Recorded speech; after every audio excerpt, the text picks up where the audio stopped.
corpo cansa, o corpo tem que ir para a sombra, a gente fica procurando sombra para falar das casas. Então a gente falou sobre regularização fundiária. A gente descobriu, inclusive, que o senhor Vanderlei teve a oportunidade de ter ficado com aquela casa ali na ocasião. O senhor escolheu a casa lá em Pelotas, né, senhor Vanderlei? Não, escolhi no Pestana. Na Pestana? Puxa vida, e se tivesse ficado com o senhor Vanderlei, estava ganha a casa, né? Hoje vai ser um problema de nós ainda continuar investigando. Eu encontrei alguns documentos, mas isso é outra história, né? Senta um pouquinho mais para frente, seu João, para eu enxergar um pouquinho melhor. Você fala baixinho para ficar gravado. Então a gente tem aqui hoje, né, para a nossa continuação da nossa conversa, já está ligado, meu bem, a história dos nossos ferroviários, né? Os nossos ferroviários, eles estiveram, isso aqui, para o ferroviário, é um lugar de trabalho. O ferroviário não tem um endereço em São Leopoldo. A empresa do ferroviário não tem um endereço em Pelotas ou em Porto Alegre. A empresa do ferroviário está aqui. Eu até vou começar pelo seu Vanderlei. Seu Vanderlei, onde é que o senhor entrou? Vai lá, desembucha para nós. Entrei em 79 em Bagé. Em Bagé. Quantos anos ficou em Bagé? Ficamos até 2 anos, até eu casar. Até eu casar. Então vamos localizar Bagé aqui. Olha só. Bagé é na continuação, porque a letra então miúda. Eu sei que a estrada sobe, mas até onde fica certinho. Mas enfim, eu não sei se é aqui ou é aqui, tá? Porque a letra está muito miúda, a pessoa não está enxergando. 2 anos em Bagé e depois? Voltei para Pelotas, minha cidade. Voltou para Pelotas, que essa aqui é a estrada Rio Grande, Pelotas, Bagé, tá? Depois teve uma variante para Cacequi, é isso? Isso. Depois de Pelotas? Trabalhei em Pelotas, Rio Grande. Rio Grande. Em 88 eu fiz concurso para supervisor e vim para Porto Alegre trabalhar com a chefia. Porto Alegre é aqui, gente, tá? 88. Ele veio para cá. Vamos olhar o espaço geográfico. 88 o senhor estava aqui. Sim, Em 88 estava efervescendo o museu aqui. Sim, nós vimos aqui tinha seguranças. Eu era o responsável da segurança do museu. Eu que coloquei, aqui tinha 4 rapazes, 2 moravam em São Leopoldo, eu era o responsável em fazer as escalas de serviço deles. Aí era o tempo que trabalhava, o pessoal, acho que a Regiane, trabalhava no museu. Eu via às vezes aqui no museu, eu conversava com ela, para saber como é que estavam os guris, eles estavam bem, se eles estavam dando atenção para o pessoal do museu.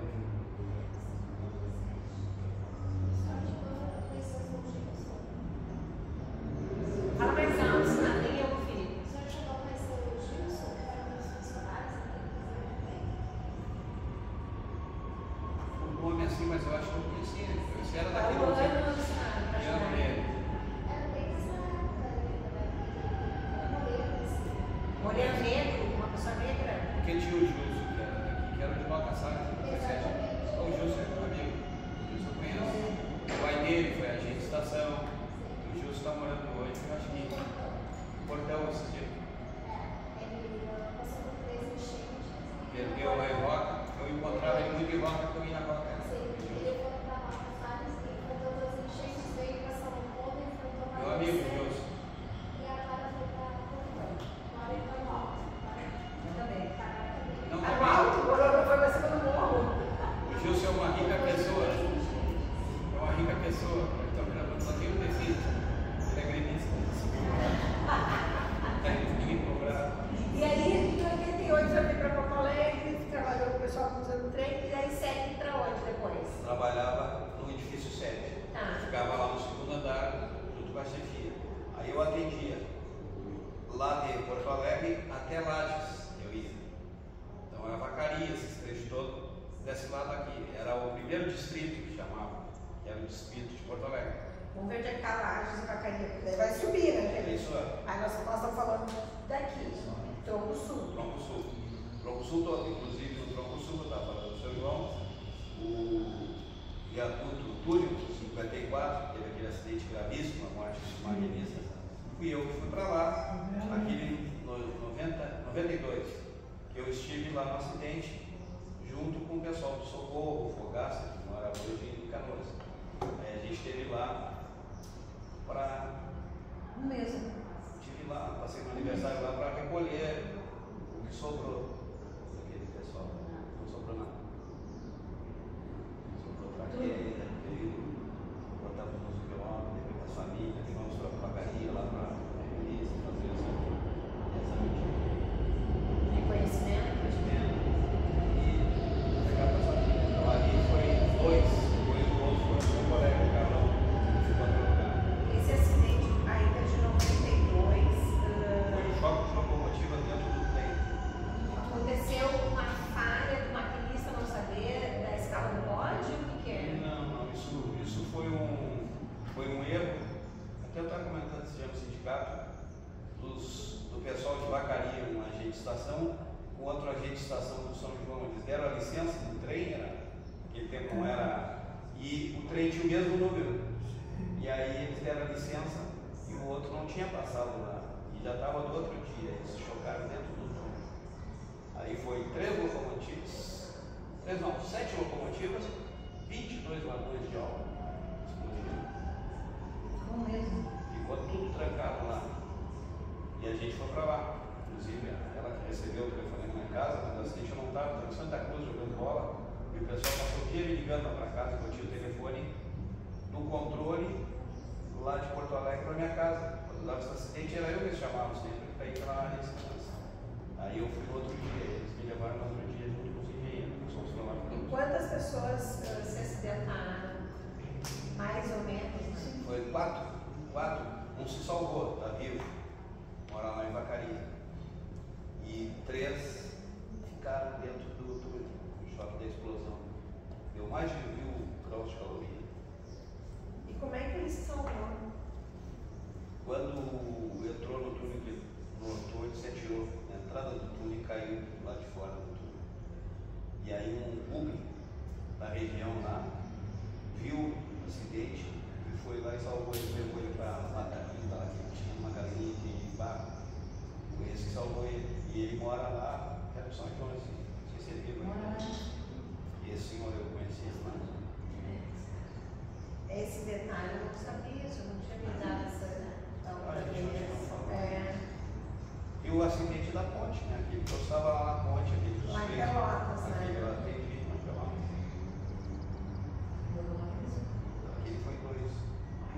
Foram 2 maquinistas, é isso que eu te comento, o pessoal não sabe desse outro acidente. E esse eu trabalhava em segurança, eu fui em 84, né? E o trem vinha de Rio Grande, e lá a ponte de Pelotas é lá, a única ponte do Brasil que ela levanta de trem. E ela estava aberta, e os maquinistas, acho que não sei ontem que foi, o trem entrou e caiu dentro do rio São Gonçalo. E esse que encheu lá, encheu de Pelotas. E ali era 16 metros de profundidade do rio. O único rio no Brasil que tem 2 correntezas. E ali caiu a locomotiva. Um rapaz, o Ronaldo, que era que vinha a Eixo, estava dentro do trem, quando eles estavam no trem, estava na ponte. E o outro foi achado, o Deca, que era de Bagé, conhecia os 2, na entrada da barra, já indo lá naquele canal que mostraram na TV agora, que saía água, né, desbocando o oceano, foi achado na chegada ali. Ali que acharam o corpo dele, não tinha ido embora para o oceano. Esse rapaz. Sim, foi outro acidente grave, né? Foi grave. Esse foi 84 e o outro foi 92. O senhor ficou até quando o senhor teve a privatização, o senhor passou? Teve a Então privatização. o senhor me conta da privatização, porque tem uns detalhes assim, de quem mora no interior. O senhor morava em Pelotas? Já estava em Porto Alegre. Já estava em Porto Alegre, quando teve a privatização. O senhor pode se falar? Foi em 97, né? Eu trabalhei na ferrovia até 13 de março de 97. Aí veio a privatização. A privatização é uma concessão que eles fizeram para um grupo, né? Eu tive a sorte, acho que eu estava muito abençoado, porque uns 3 meses antes, em Porto Alegre, tem o Beto Scupira, que é o dono da Ambev.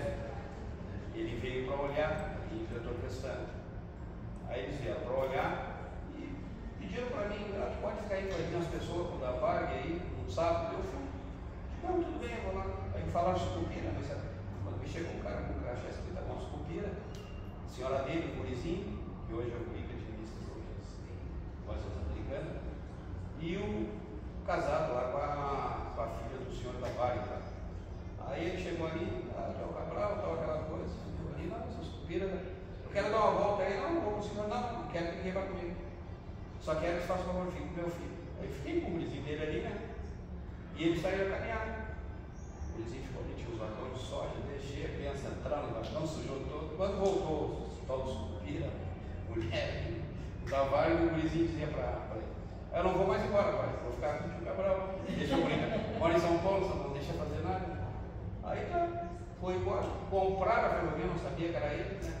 Aí veio o pessoal do edifício 7, Pedro Roberto, que era do RH das lojas americanas, fazer entrevista, todos os andares do edifício ele fez. Aí passava lá, chegava nas frente, as pessoas perguntavam: tu o que faz aqui? Aí a pessoa: eu faço isso. E ele tá. Aí me entrevistaram lá no segundo andar, eu disse: mas era só os supervisores. Pô, tô na porta, esse cara legal, faço escala pro pessoal, eu falei: museu, viagem, cuido de segurança, faço isso, assim. Tá, tudo bem. E foi embora, né? Depois começou e me chamou lá em cima, que era o mesmo que é isso, ficar com nós, porque nós queremos que tu fique, porque tu faz o trabalho do outro, aquela coisa. E eu fiquei. E aí eu fiquei até 2012, já aposentado, trabalhando na LL, trabalhei na Sul Atlântico, trabalhei na terceirizada na GCF e fiquei. Em 2012, já aposentado, aí eu não quis mais, aí em julho de 2012. Aí eu fui para casa, mas andei por esse Brasil praticamente todo. Fui lá no Mato Grosso, conheci o Mato Grosso, lá no Campo Grande, lá aquela região do Corumbá, aquela região toda, eu estive lá. 28 dias eu era coordenador de ANDL, fiquei de coordenador lá naquela região. E andei por outros lugares, Santa Catarina, os lugares onde imaginar que tinha ferrovia, eu fui nesses portos todos aí. E lá o senhor ia de trem ou o senhor pegava um avião para ir lá trabalhar? Nesse lugar, quando eu viajava, já era de avião, já era. As reuniões em Curitiba, tinha avião, eu ia e voltava, né? Mas lá eu tinha o carro da IBL que eu pegava, os carros, eu mesmo dirigia. Ficava nos hotéis, contadeiras, dirigia. Mas os deslocamentos longe era tudo de avião. Eu nunca tinha viajado de avião. Muito quente. Agora vamos voltar então, seu Cabral, para o Rio Grande do Sul. O que é muito interessante é a quantidade de informações que o seu Cabral tem, né? Porque ele é uma pessoa que trabalhou desde o pequenininho, vou dizer assim, do interior, da primeira estação, do primeiro trabalho, da primeira resolução, até uma estrutura de depois da privatização, né? Não preciso que alguém veja, você vai trocar de novo, nós vamos ouvir um pouquinho a história do seu João. Tem gente aqui que já ouviu a sua história e tem gente que não ouviu a sua história ainda. Eu também preciso ver quem é que é o seu. Posso fazer isso? E aí, gente, o seu João, ele fala mais baixinho, acho que vocês. Tem um pouquinho mais pra cá. O seu João fala mais baixinho, né? Então vamos se aproximar do seu João, né, seu João? Para ouvir. Fica mais fácil, né? Isso. E aí, o seu João, ele entra na ferrovia. Eu vou dar a introdução, aí o senhor só continua, tá? O seu João, ele entra na ferrovia depois de ter uma experiência em estrada de rodagem. Então, ele já tinha a experiência de um homem que trabalhava em máquinas na estrada de rodagem. Então, ele se apaixona, tem uma grande aventura, né, seu João? Para confirmar o grande amor da vida dele, está casado até hoje, mas ele fugiu, vou contar um segredo para vocês. Ele fugiu com a bênção da avó, que disse: foge, meu filho, que eu seguro as pontas, só me diz onde é que tu anda, mas não diz para os outros que eles vão atrás do senhor. Então ele casou, trabalhava na estrada de rodagem e então vai para os lados lá, e agora você me ajuda, de Rota Salles. Isso. E aí como é que é? Como é que você chega no batalhão, no primeiro batalhão ferroviário? Você traçou foi em torno de 63 eu cheguei no batalhão.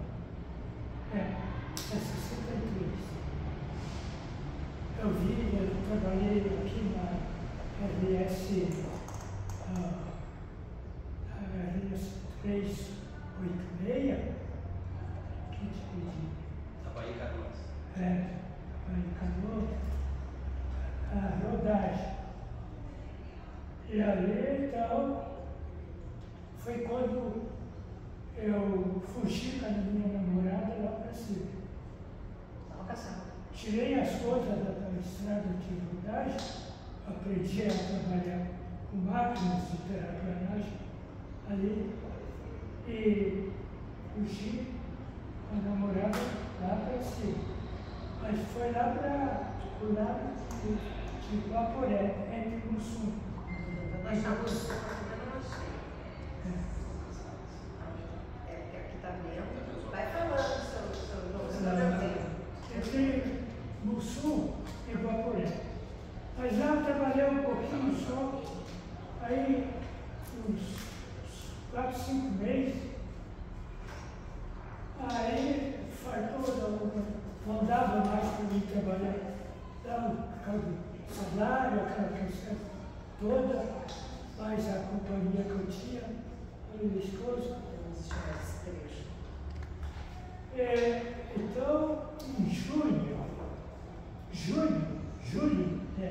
de 63, eu atravessei o Taquari, que eu estava na atravessei o Taquari do outro lado, porque soube que tinha uma empresa do batalhão, primeiro batalhão ferroviário, do outro lado, que tinha uma companhia e Rocaçado.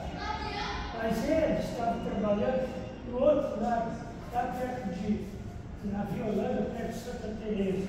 Você conheceu Santa Teresa? Violanda. Aí então lá, eu cheguei lá, eu estava com 22 para 23 anos. Aí então, cheguei lá e arrumar serviço para trabalhar. Só fazer uma pausa para dar boas-vindas ao seu Hélio, que entra na roda. Seja bem-vindo, seu Hélio. Quer um copo d'água? O senhor lembra do seu Vanderlei? Quer um copo d'água, seu Hélio? Tá. O senhor senta um pouquinho mais para frente, porque o seu jogo tem que falar muito alto, ele fala baixinho. Isso, aí, tá, ó. 23, seu Hélio? Eu falei para o senhor pegar o número, seu Hélio, para ser mais rápido.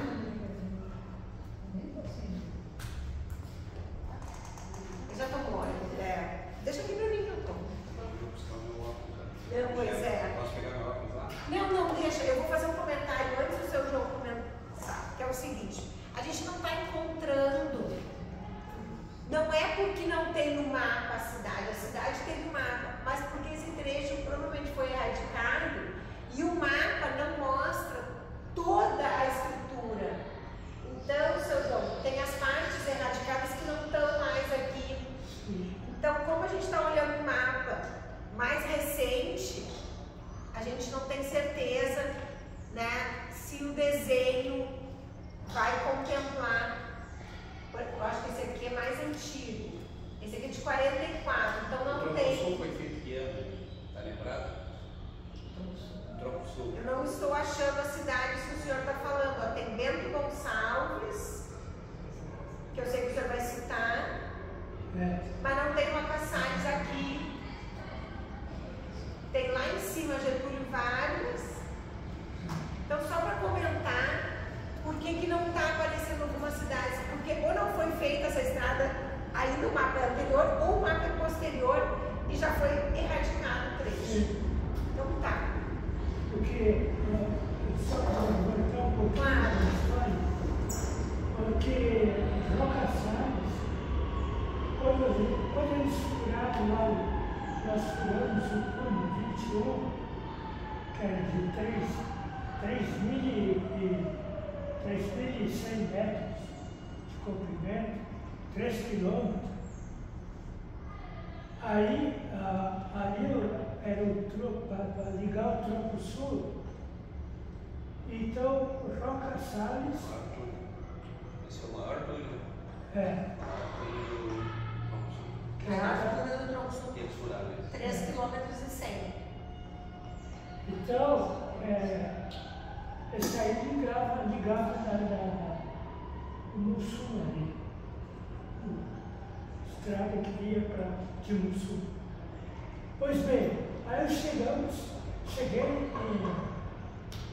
lá na Violândia, onde tinha a companhia do primeiro batalhão ferroviário, tinha 800 moradores, 800 famílias que moravam naquela companhia. Aí me encaminharam para o subtenente que atendia a assessor pessoal do batalhão. Aí eu cheguei lá e falei com o subtenente. Pedi serviço para operador de máquina. Nós não temos ainda as máquinas, principalmente as máquinas que tu trabalha. Mas vai vir, está para vir. Então naquela época tinha aquela questão da legalidade, isso aqui, então vinha frotas de máquinas dos Estados Unidos, lá, daí dizer, tu vai ter, se tu quer esperar, tu tem que sempre ir bater. Aí tu conhece o bater, serviço de bater? Tipo, eu nunca trabalhei, eu vim trabalhar. Aí dizer, pois nós temos isso aí. Se tu quiser ficar aqui com nós, tu faz o seguinte, fica até vir as máquinas que tu vai, daí tu vai pegar a tua máquina e vai trabalhar. Aí foi com essa proposta que eu cheguei. Aí eu fui buscar a minha namorada, quer dizer, fui morar no porão dos italianos lá, que ainda não tinha casa para mim. Daí eu arrumei um porão lá dos italianos lá para me morar, eu e a companheira, para nós morar. Aí foi o primeiro dia de serviço.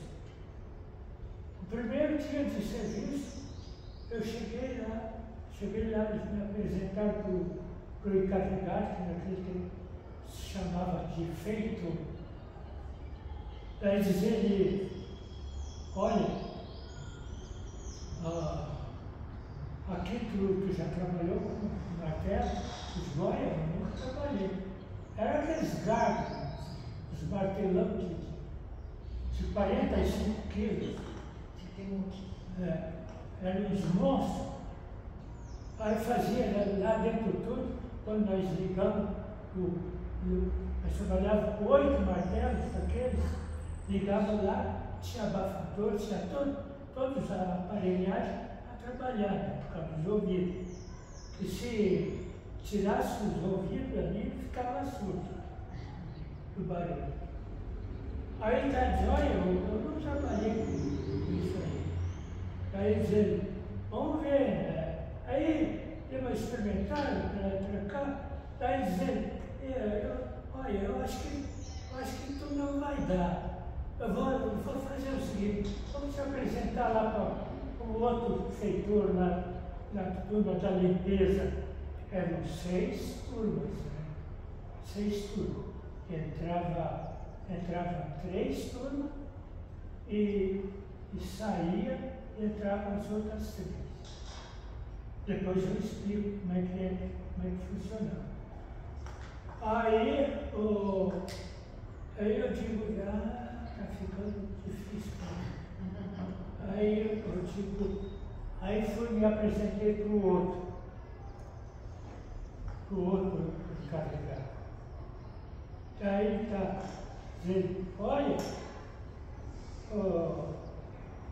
tu aqui, tu vai fazer isso aqui, não sei se tu vai dar, mas vamos experimentar. Tu já trabalhou com isso? Eu digo, não, não trabalhei. Está dizendo, vamos experimentar. Mas era muito pesado e eu naquele tempo, eu tinha um corpo jovem ainda, eu não tinha muita força, mas eu tinha resistência, que é o que precisava mais para aquilo. Porque depois de segurar o martelo e embocar a embocadeira, ia embora, era só empurrar. Aí o chefe aquele disse, não, vamos te mandar lá para o outro. Vamos te mandar lá para o outro. O outro chefe lá de furação. Aí tá, mandaram para lá. Daí eu cheguei lá, o outro disse, olha, ele não deu lá, não sei o quê. Está dizendo, o chefe disse, não, como é teu nome? Eu digo, meu nome é João. Disse, olha, João, tu aqui com nós, tu vai dar sim. Vai dar. Vamos aguentar. Eu vou te ensinar, vou botar um aí para te ensinar. Aí tá, comecei aquilo, porque começava a furar, nós tratava a abóbora, que era a parte de cima, aquela parte redonda do túnel, vinha até uma meia altura, pegava um banco, ali nós detonava primeiro aquilo e depois ia buscar o banco e ia ficando para trás. Depois que nós detonava aquilo ali. Detonava em partes, né? Detonava a primeira parte para fazer um buraco no túnel e aí o que sobrava ele chama de banco. Aí vai nessa primeira parte, aí volta para detonar o banco, ou seja, a segunda parte. E aí usava o que para detonar? Conta pra gente, seu João. Aí eu comecei com os fogos de elevante, dizendo, nós vamos começar com fogo de elevante. Era aqueles martelão, os tais de carne, era empurrado com os pés. Então, fazia a furação de baixo, eu era daqueles que fazia aquela furação embaixo do chão. Tá, eu aprendi a fazer aquilo. E em 3 semanas eu estava bom daquilo. Aí eu passei para a abóbora, que era uma carreira, era 6 marteleteiros, a carreira de fogo assim, e outro pelo meio, né? E o outro furando pelo meio. Aí, aquele fogo que começava assim, o primeiro fogo que saía do elevante, eles começavam a botar o martelo em cima da perna. Tá. Aí vinha trazendo ele, trazendo. Entendendo que sobe a ferramenta que vai subindo. Nós tínhamos um travesseiro, nós botávamos no ombro, daí empurrava no ombro. É isso que eu quero que ele conte. Empurrava no ombro aquele martelão. E depois, então, quando chegava em cima, que não dava mais, eu era baixinho, tinha uns outros mais altos, aqueles furavam, né? Furavam no centro, aqueles eu botava na cabeça. Tinha um travesseiro. Imagina, sabe aquele negócio de crepida que fura asfalto? É isso que ele está falando, essa matéria. Botava na cabeça. Aí, eu sei que dentro de um mês, eu estava furando e vamos, estava baixando a minha carreira de fogo, que eu furava para a esquerda, né? Estava baixando para a esquerda, passei para a direita, também aprendi a furar na direita. Aí passei para o meio, que era aquele mais alto, mais duro de fazer. E pô, eu me tornei um dos grandes marteleteiros da turma. Quantos túneis? Não, é um túnel. Calma aí. Você está falando de 3 quilômetros, é uma MOOC. 3 quilômetros não. Isso. 3 quilômetros Então, passa um batalhão. tem outra coisa aí no meio. Nós pegamos do lado de Rocaçara, do lado do morro, uma turma que pegou, e eu, que era da outra turma, pegamos do outro lado, que era no lado de Santa Teresa, Bento Gonçalves. Aí,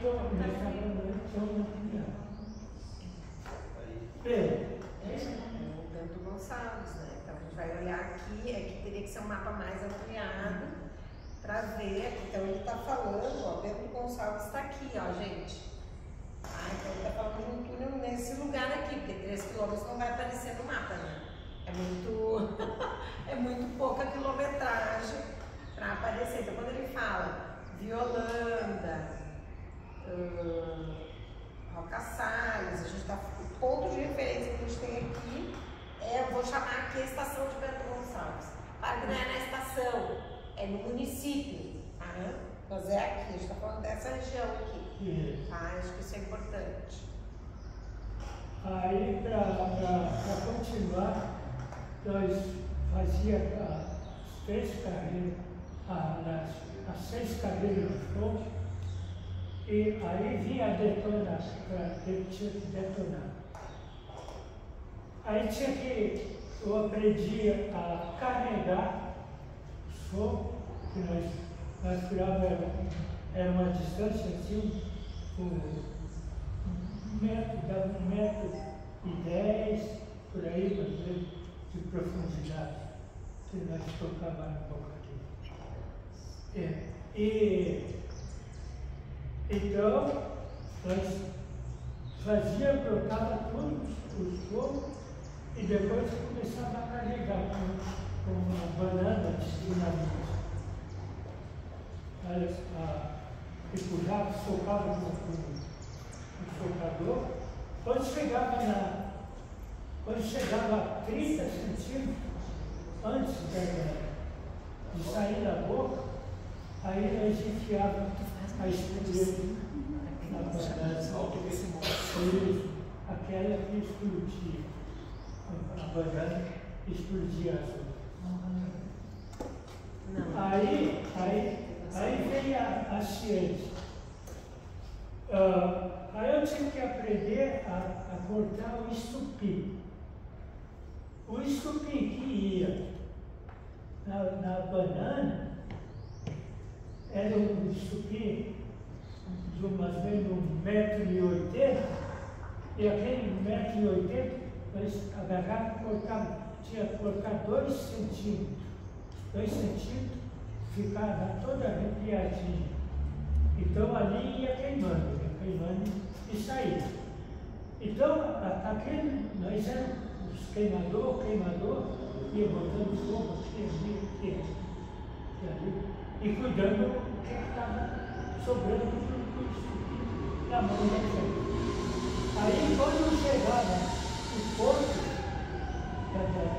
aí estava o caminhão esperando nós, estava o caminhão esperando nós, nós corríamos o caminhão, e quando aquele estupim, o estupim da nossa mão chegava no comprimento certo, sair correndo, eu tinha que sair. Então, assim, bota a dinamite e calcula o tempo que vai levar para queimar com outro pedaço igual que carrega com ele. Então, ele tem noção de quando vai explodir. Isso. Tá? Então, ele tem lá para explodir, tem com ele um tamanho. E queima os dois ao mesmo tempo. Isso, queima os dois ao mesmo tempo. Aquele da mina e aquele que a gente tem na mão. Mas ele fala mais alto.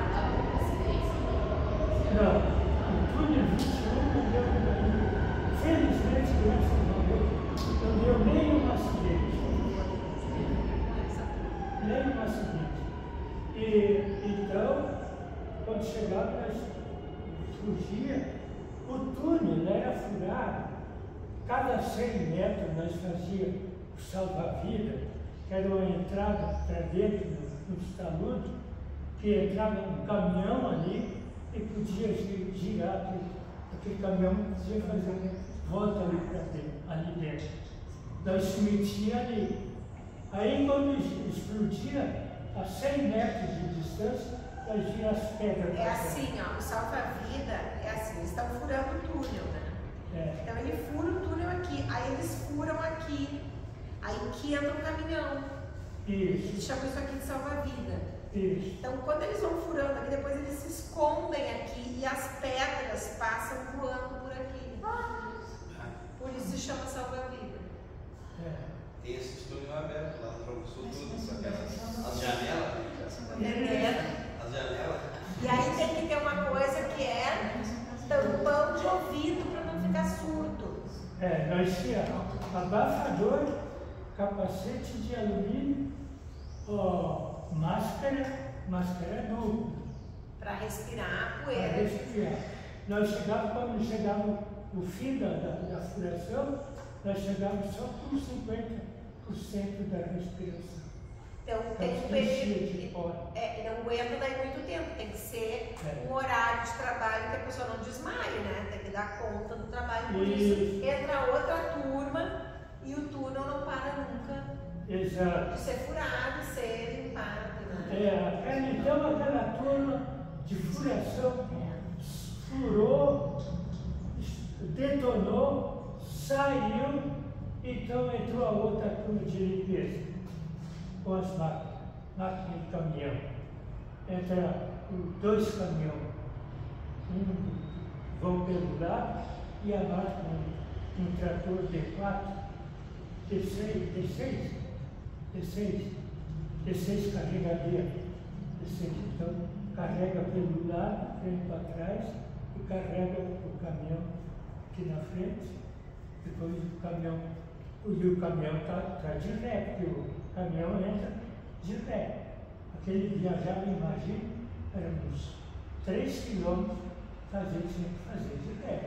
Os caminhões tinham que ser motorista para fazer aquilo.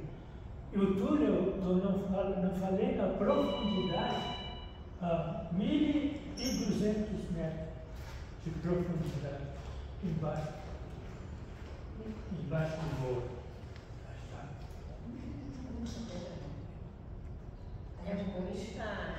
Eu digo que o seu João abriu o túnel à unha. É só Deus mesmo. O Tronco Sul deve ter aberto mais de 60 túneis, muito mais. Isso, mais de 60. Mais de 60 túneis. Aconteceu o acidente foi em 54. Imagina, por número. Vai subindo, tudo lá para lá demais. Exato, porque aqueles para lá estavam prontos, o 20, coisa e tal, lá do lado do Guapeju, Santa Teresa, lá de Zacarias. Sim, era o primeiro batalhão ferroviário. Foi onde ele trabalhou. Era o primeiro batalhão. Eu estava fazendo a estrada agora da ligação aqui da 116. Só de lá, esse batalhão. E a ligação eles foram agora para atender lá para cima. Eles pararam. Para Pelotas, né? Sim, aquele batalhão que estava lá em Laje, quando nós terminamos o turno, aquele era o segundo batalhão rodoviário. Então aquele batalhão, ele estava saindo de lá. E nós então fomos lá para Lajes, Vacaria, para arrumar a estrada lá, arrumar os aterros, consertar de novo os aterros que estavam caindo. Então, olha como é complexo. A gente está falando do exemplo de um túnel.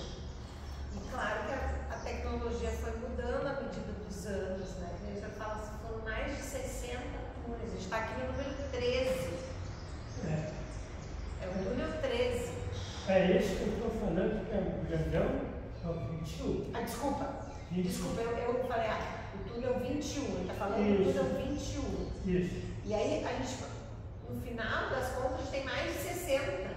Sim, tem mais de 60. Tem um túnel que é o Y embaixo do morro. Que é Jabuticaba. Jabuticaba. Jabuticaba é o Y. Vem de lá, né? Desce para E vai da Bento ou vai para Vacaria. Isso. Vai assim. Aquele túnel que tinha mais fumaça não funcionava mais. Para terminar, aí terminando, nós empurrava, detonava, entrava as três turmas de furação. Então eram 6 turmas. Então, por exemplo, a minha turma, que era de furação, entrava e detonava, né? E depois entrava os outros 5 turnos. De limpeza, entrava de limpeza, entrava de furação de novo, entrava de limpeza, entrava de furação de novo e saía. Aí é que eu ia voltar. Passava, chegava. Quando não ia bem o serviço, eu chegava a ficar parado 72 horas. A ficar parado com a turma para depois entrar. Para fazer os campos. Quantos anos? Quantos anos? Quanto tempo levou a abertura do 21? Nós ia furando, né? Uma turma do lado e outra do outro, para se encontrar no meio do túnel.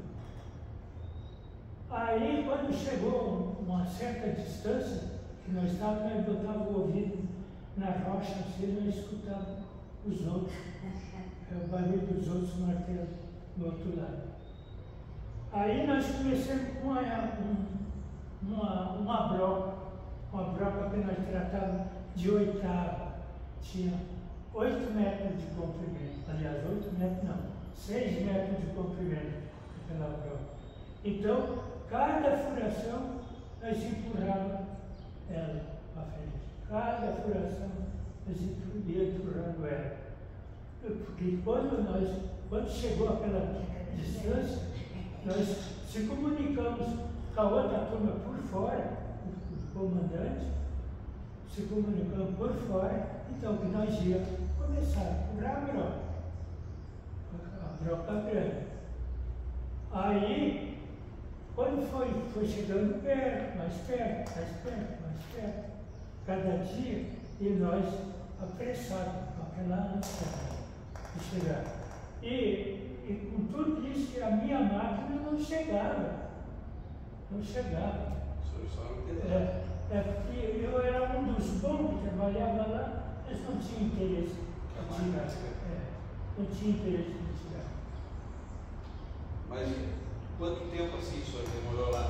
Por meses, assim, ou ano? Um ano? Para furar? O túnel, uma companhia pegou, falou que furava de 4 anos. A outra disse que furava em 3 anos. Aí o batalhão foi e disse que furava em 2. Furava em 2. Então o batalhão. Foram 2. Eram propostas de empresas diferentes. Uma empresa disse a gente faz em 4. A outra disse a gente faz em 3. O batalhão disse a gente faz em 2. Ganhou a concessão do trabalho e fez em 2 anos. Levamos 1 ano e 8 meses. Não custou 2 anos. Aí, quando nós empurramos aquela broca, cada vez ele nós ia sabendo, nós sabíamos a distância que tratava, tudo, tanto dos fotógrafos, tirava a fotografia, né? Eles sabiam. Então, agarrava e botava e mandava para outra turma. E a outra turma tinha que fazer uma volta de 30, dava 30 quilômetros por fora para ele chegar na outra turma. Aí, no dia que chegou, que nós entramos, nós já avisamos, né? Olha que nós vamos se encontrar. E por exemplo, quando a detonada, aquela detonada que nós demos, e chegando na outra, empurramos a broca passou. Aí chegar. Que festa. Passou. Ali começou. Não, mas peraí, ainda tem coisa. Calma, não. Mais ou Tem menos. muita coisa ainda. Aí então, trabalhava e nós começamos a se comunicar por aquele buraco. Aí então já não precisava ir mais. O subtenente, que era o chefe, né? O chefe era encarregado da companhia ali, enfim, e se comunicava por ali. E aí ele ia lá e se comunicava com o outro chefe por aquele buraco da própria comercial. Aí então, quando chegou quase no grande dia, nós íamos dar. Olha, tinha quase que a broca pegou nas costas. Ele estava escorado no talude e a broca, quando ele viu, passou. O que é talude? Talude é a parede. Aí, tá, ali começou a festa. E nós começamos a meter. Era noite e dia, não parava nunca. Essas 6 coisas. Entrava uma, saía, entrava outra. Feriado, domingo, não parava, dia santo, não parava nunca. Tocava sempre. Aí, no dia que a última detonada, que passou, que arrebentou na penúltima detonada, que abriu um buraco assim, um buraco mais ou menos de 1,5 metros de diâmetro. Foi coisa que eu nunca tinha visto. Um barulho, um ronco que fez aquele ar que passava de um lado para o outro. Foi coisa incrível. Não dava para parar. Quer fazer uma selfie no meio da nossa conversa? Tá falando. Eu vou mandar pro vídeo, Higiene Joga. Essa coisa que o seu João fala, o barulho do vento, que nunca tinha atravessado aquele espaço, aquele túnel. Quando eles rompem a passagem de um lado para o outro, e o vento que entra, que é um barulho que ele tem na memória, Sim. e que ele nos conta, que é um barulho que ficou por um tempo, mas que hoje não tem mais, porque é como se a natureza tivesse se organizado. Se organizado. Então, naquela primeira semana, o barulho ocorreu. Depois não tinha mais o barulho. Não tinha mais o barulho. Terminou. Quando nós furamos tudo, aí terminou. O barulho. Do vento. Do vento. Tinha um exaustor que empurrava ar lá para dentro de nós. Um gigante. Um exaustor. Então nós aí botamos a luz e aí botamos um canal, também um pano mais ou menos dessa grossura, assim. Ali passava para dentro.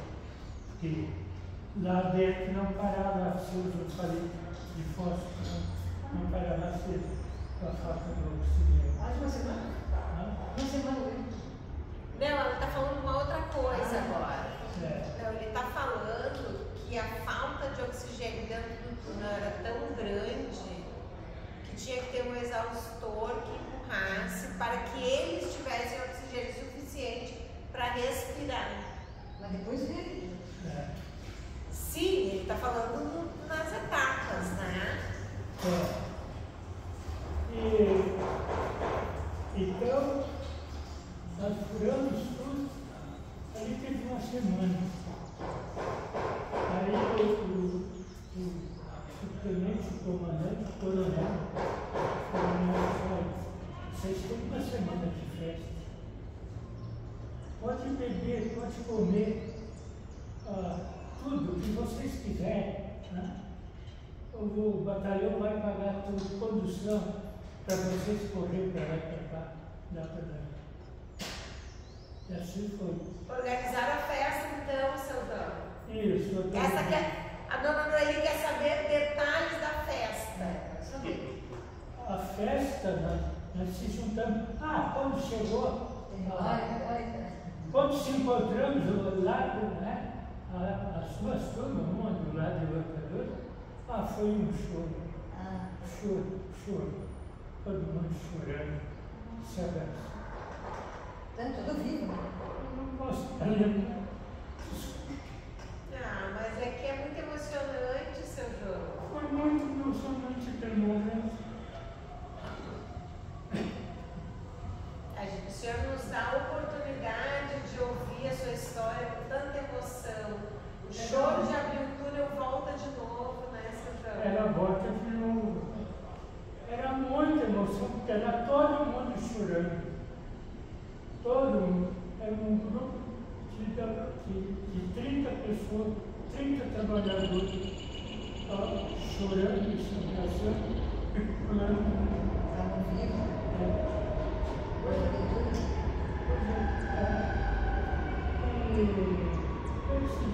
Inexplicável, ele não dá. Estavam vivos e, acima de tudo, eles tinham vencido, né? Uma coisa que eles tinham se dedicado a fazer, eles ganharam o retorno da conquista de tanto esforço. Nós se sentimos heróis quando terminou a formação daquele túnel. Era o maior da América, né? Mas eram e são os heróis. Ô, seu João, levanta. A gente vai aplaudir.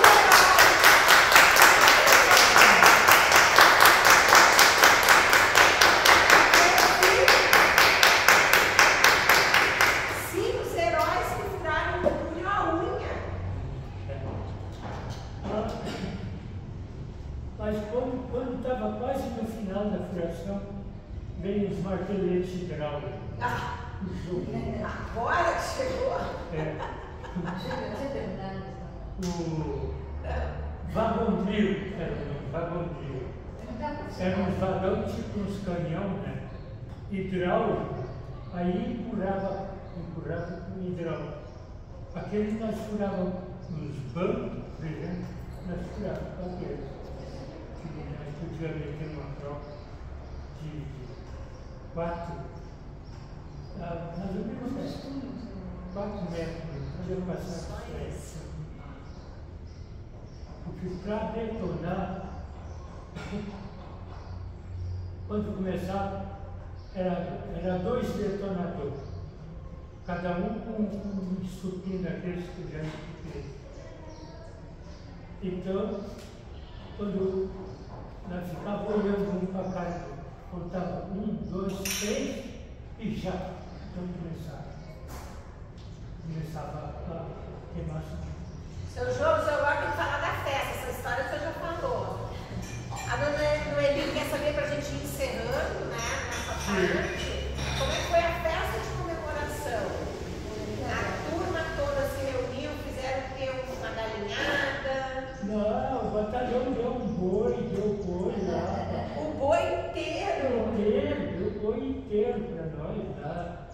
Caixas e caixas, caminhão de cerveja. Caminhão de cerveja. Quantos dias de comemoração? Uma semana. Uma semana? Para comer o boi todo, né? Uma semana de comemoração. E teve gaita? Hã? Gaiteiro? Não, tinha. Dançando? no chão, lá na poeira, lá. Porque quando nós saía do túnel, ninguém conhecia. Mas a poeira, né? Não sabia que era aquele. Eram uns bichos, né? Era o pleno mês de junho, quando nós chegamos lá, junho, na entrada de junho, nós tínhamos que tomar banho, todo dia. Toda saída do túnel tinha que tomar banho. E não tinha um chuveiro coletivo de água, como é que se diz, tocado por caldeira, às vezes não estava bom, estava frio, tinha que tomar banho. Às vezes estava 2, 3 graus no inverno, tinha que tomar banho. Era no Rio das Antas. Era no Rio das Antas também. Próximo ao Rio das Antas. E seu João, no dia da festa vocês estavam, agora todo mundo sabia quem vocês eram, porque não estava empoeirado, é isso que eu ia falar. Daí no dia da festa sabia quem era, porque não estava tudo empoeirado, de máscara, né? Claro, tudo só sabia os colegas, né? Porque eles estavam tudo sujos e ninguém reconhecia eles. Ninguém conhecia, os outros não conheciam. Tanto pó, né? Que ficava com aquela roupa, nós agarrávamos e jogávamos, entrava para dentro de casal. Aqui no inverno, lá dentro do túnel, era quente. Eu trabalhava de calção. De calção. E então aquele De calção, mas tinha o macacão do EPI por cima, né? O macacão do EPI não era por cima? Era por cima, sabe? Então, chegou os dias, foi marcado os dias que podia levar as famílias. Para conhecer o túnel? Mulher, os filhos. A minha esposa, uma vez depois que estava furado tudo, então passava caminhão, tudo dentro, não tinha passado a linha antes. Sim, porque depois é que veio então a outra etapa de assentar o trilho, gente, é outra etapa. É outra turma. E outra turma também. Outra turma. Então a sua esposa foi lá. A minha esposa foi um dia, veio de violão, o caminhão veio trazer ela e o meu filho, né, para passar, porque eu tenho um casal de filhos que nasceram lá. Nasceram no Hospital de São João Catarina, estava cheio de diabo.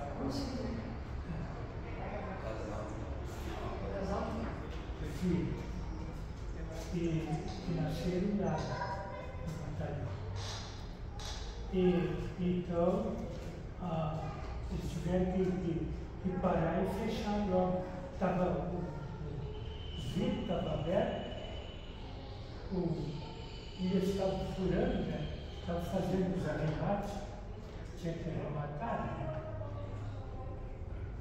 Então, eles tiveram que voltar de novo e botar abafador para minha esposa passar. Para conhecer. Helena, não, passar para outra cidade. Ligação da cidade. Passa mais fácil, o túnel é para facilitar. O túnel facilitar. Olha, era uma volta de 30 quilômetros antes do túnel. E o túnel fazia em 3 quilômetros só. Para 30, 27 quilômetros. Se reduziu. Prazer de passar nesse túnel várias vezes. Seu Vanderlei, para a gente indo mais para os finalmente, com relação a toda a história que o senhor ouviu aí do seu João, o senhor gostaria de comentar, uma lembrança? O senhor chegou a trabalhar nesses lugares que ele Lembrança que eu passei nesse lugar. Passando para ir para lá, Passar e quando entra ali nesse túnel, parece que não termina mais.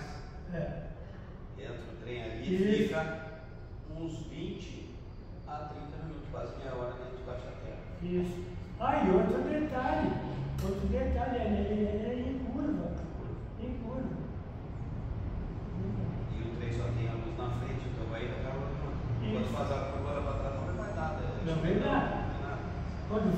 clareia. E outra coisa é o clarão que o senhor comenta também. O senhor falou do vento, mas o senhor viu a luz, né? Quando fura, não vê a luz ou não? Vê a luz, vê a luz. Mas ninguém podia chegar no ferro, era muito forte. Levava, se chegasse ali, levava. Vocês querem perguntar alguma coisa?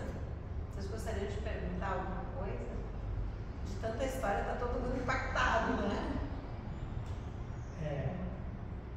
Então, nós terminamos. Veio a máquina para mim. Aleluia! Chegou. Veio a máquina para mim, eu peguei. Aí nós fomos fazer os aterros lá de Santa Teresa, Vacarias. Nós íamos a Vacarias, nós tínhamos fundição com Bento Gonçalves, que era do próprio batalhão, que ele tinha uma sede, que tinha fábrica de café dentro da sede, tinha açougue, tinha hospital. Dolaria. Isso. Dolaria, eu vi o tijolo, dolaria do batalhão lá na Ribeira do Gonçalves. Dentro que era do batalhão ali dentro da companhia. Comida, dinheiro. Quando nós entramos, os primeiros meses, nós ficamos 8 meses sem dinheiro. Mas tinha tudo, essa comida tinha tudo.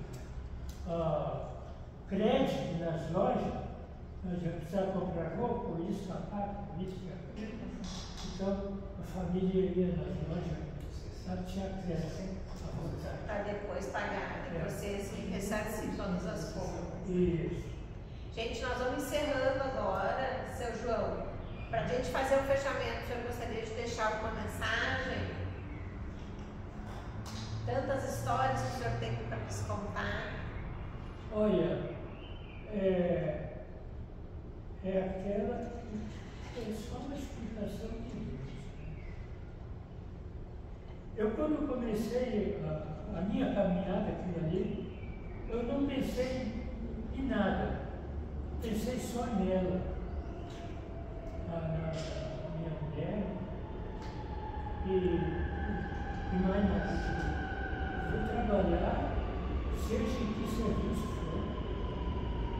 Não vou deixar passar fora e nem no eixo, vou trazer sempre bem vestido e bem bonita, né? E depois então veio nascendo a primeira filha, que hoje mora em Inajá, é diretora de uma escola em Inajá, se aposentou agora, há pouco tempo. Diretora da escola, e teve um casal de filhos, né? Os 2 filhos. O filho é contabilista e a filha é professora também. Foi a primeira filha que nasceu. Essa nasceu ainda em Guaporé, lá no outro lado do sul. Os primeiros que ela nasceu. E dali uns tempos fomos para o outro lado, para o lado de Itapaí, atravessamos o Itapaí. O senhor tem 4 filhos, né? 6. 6? Então, aí. Morreu 2. Eu lembrava que era 4 vivos, então. Perdi 2 afogados. A mensagem que eu tenho é que a gente nunca pode, de jeito nenhum, pode aliar. Sempre tocar um barco. Agora, ter fé em Deus. Ter fé em Deus e tocar. Porque Deus se encarrega de fazer tudo para a gente. E foi isso que eu me peguei.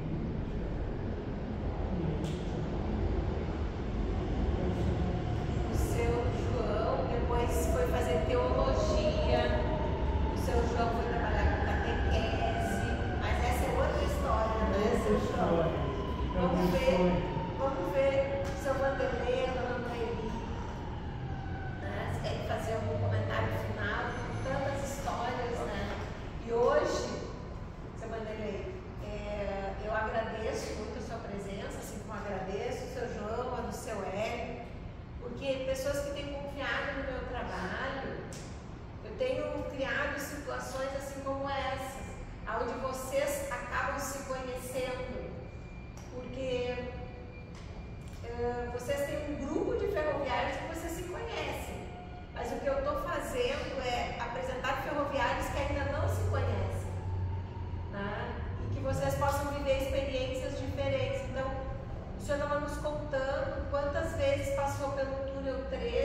21, passou pelo túnel 21, agora eu sei que está vindo na sua memória as vezes que o senhor passou lá por dentro sem saber quem é que agarrou as pedras à unha. Eu digo porque é mais ou menos assim. Né? Então, muito obrigada. Eu acho que a sua emoção já é um fechamento, né, seu Vanderlei? Muito obrigada pela presença. A gente sabe que pode contar com o senhor. Né? E comigo também.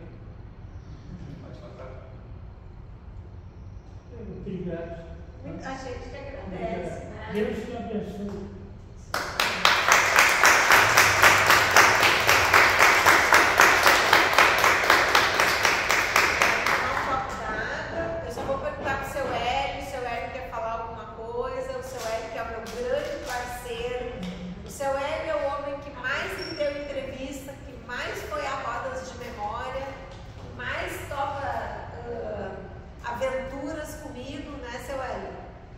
Agora ele tem um outro desafio aí, que eu deixei o desafio do seu Hélio.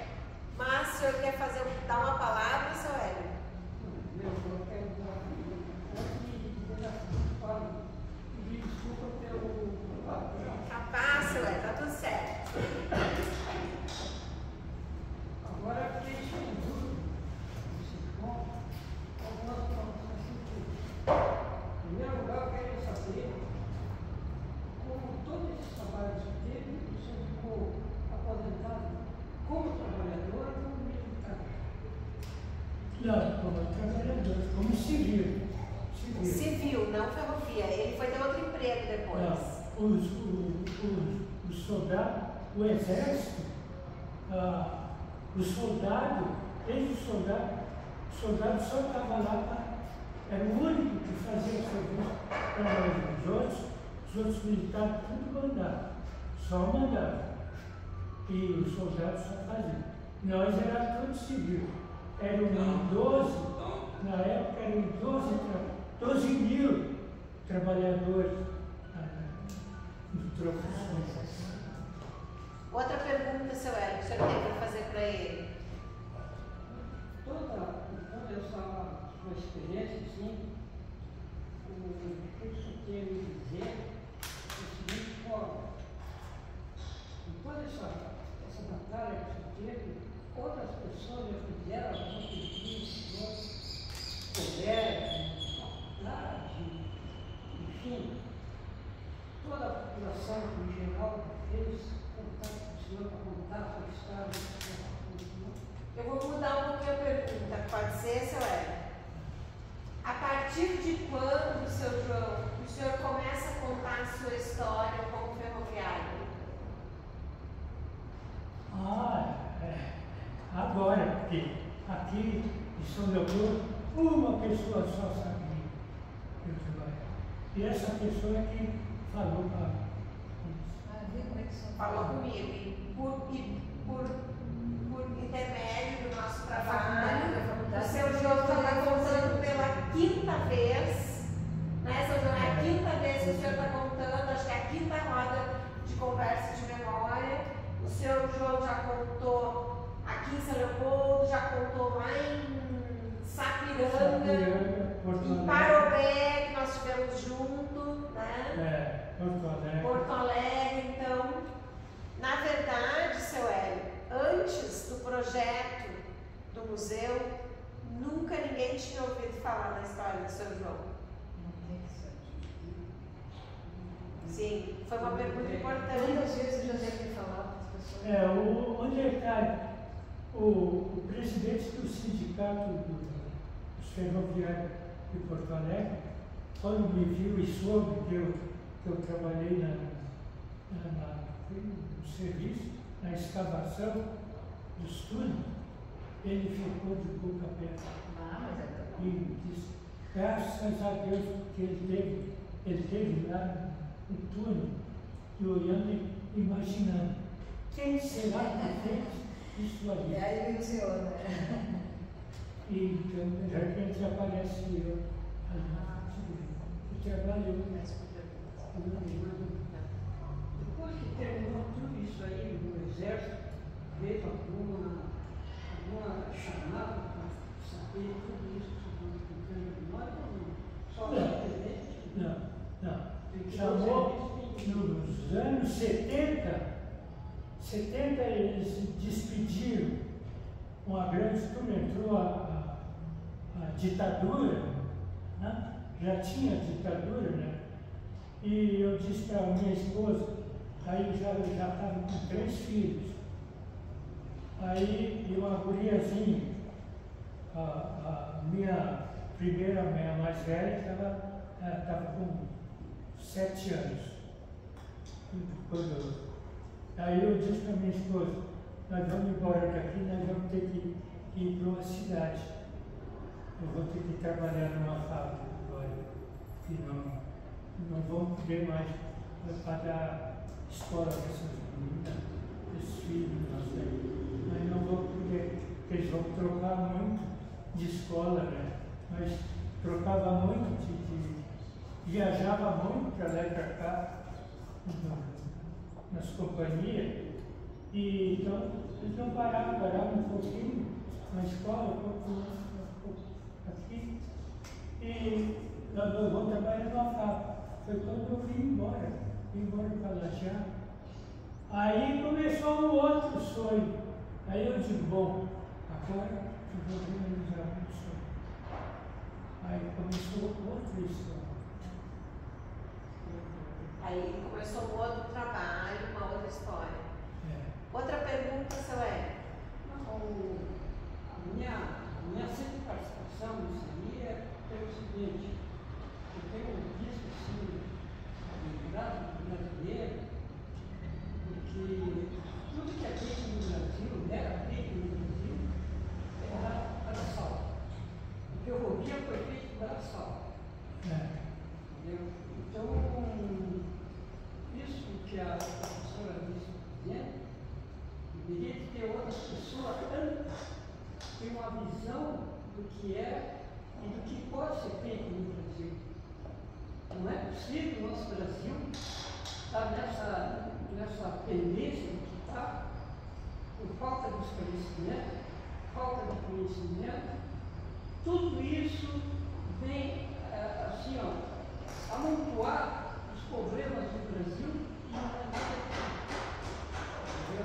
Então, isso me chama muita atenção, porque quando eu era mais jovem, eu dava importância nisso que está acontecendo agora, entendeu? No Brasil, a tendência de ter o espírito de governar o país, não olha esse problema. Nós temos uma grande fábrica da cultura no nosso país. Então, tem pessoas que assumem cargos e não sabem nada do que existe de passado e de presente no nosso país. Então, essa é uma das fontes da realidade que eu tenho sempre a visão para vir e tomar conhecimento dos fatos. E nesse momento eu quero agradecer a professora Alice que tem me dado essa oportunidade de eu ver o comportamento das pessoas que é e o comportamento das pessoas que são. Porque eu tive num colégio, e aí, em certo momento, um aluno chegou e disse assim, chegou um senhor já mais ou menos com o seu trabalho passado, quis ver a explicação, a guria só levantou e disse assim, eu vi hoje aqui na reunião, não assisti história do passado e um pouco a conversa das pessoas mais velhas. Então isso me deixou bastante. Aí me passaram a palavra, eu disse, não complicar mais a situação. Sim. Então eu me retirei. Foi impactado. E fiquei mais ou menos pensando, a estrutura da nossa educação no país é fora do limite, é fora do que pode acontecer no Brasil e o que aconteceu no Brasil. Por isso que eu queria dizer, e dizer também, que essa oportunidade eu sempre tive, essa visão de batalha ferroviária. Então, muitos assuntos, quem é eu para falar em batalha ferroviária? Então tem que existir alguma aula. Eu falei com o presidente do sindicato sindicato que fizesse uma reunião com o pessoal do comando, que aqui em Porto Alegre existe um comandante que é do batalhão ferroviário e que funciona aqui. Tanto é que essa maneira de fazer a estrada que foi feita de Porto Alegre a Pelotas estava sendo feito pelo batalhão ferroviário. Agora, nesse momento, o que foi que aconteceu? Parou o batalhão ferroviário de fazer e ficou aquilo parado pelo seguinte. Aí o diretor do DENIT chegou e disse: se eu não conseguir fazer esse trabalho no batalhão ferroviário, eu sou obrigado a fazer, porque aquele material que foi comprado vai ser esquecido, vai ser amontoado e o Brasil vai ficar. Eu quero dizer agora, entendeu, que existe no local manifestado o senhor sabe melhor do que eu, Cabral. A situação que existe ali em Proteção. Tem um pavilhão e aquele material que era da ponte, que ia sair ali na rua Dona Chodó, lá, agora veio a chuva e alagou tudo, não sei se aquele material vai ser tudo modificado pela maneira da inspeção do início. É isso aí. Aquele material que está lá vai ser tudo fora, porque a água ficou nada menos de 30 dias com aquele material. A metade vai, mas a outra, que eram umas planchas, a chuva veio. É isso. Então, eu a dizer para o senhor não desista do que o senhor tem na sua ideia e de que a bela professora disse: nós vamos fazer um encontro com o senhor aqui com o batalhão ferroviário, que alguém tem que falar alguma coisa, porque não é possível a metade da nossa juventude está perdida em interesse só na droga. Hoje, se aqueles rapazes que estavam lá tivessem qualidade, tivessem coisa, é outra visão do destino. Não estava parado desse jeito do destino. Nós temos perdido sem a mínima orientação de que aonde a gente pode fazer, o que pode ser feito. Então, a única oportunidade que tem dado a gente poder falar alguma coisa nesse sentido, a professora disse que deu essa oportunidade de a gente ter isso para na cabeça. Quero agradecer a oportunidade e dizer muito obrigado e até a próxima oportunidade. Obrigada, seu Hélio. Obrigada a todos vocês que dá, né, sentido as coisas através da educação. É extremamente importante. O museu é um lugar de educação. E a história do país está atravessada pela história de cada um de vocês. Então, recuperar a história de vocês é, como o seu Hélio diz, recuperar a história do nosso país. Mas a gente sim vai ter outros encontros, nós vamos seguir com o projeto, seu Hélio. Por isso eu agradeço, né? E cuido muito da saúde de vocês, para que vocês mantenham sempre com saúde, para que a gente possa retornar. Então eu quero agora fazer o encerramento, agradecer a colega que está aqui fazendo toda essa tradução para as Libras, né? Que está dentro do projeto, seu Hélio. Então uma outra pessoa que for ver o vídeo vai poder entender o vídeo através das Libras. E a gente tem essa menina aqui também, a Yasmin, ó, seu horário aqui atrás, que a gente agradece, faz parte do projeto. Então elas só estão no projeto, elas nem são aqui no museu. Tá bem? E a gente encerra com uma salva de palmas.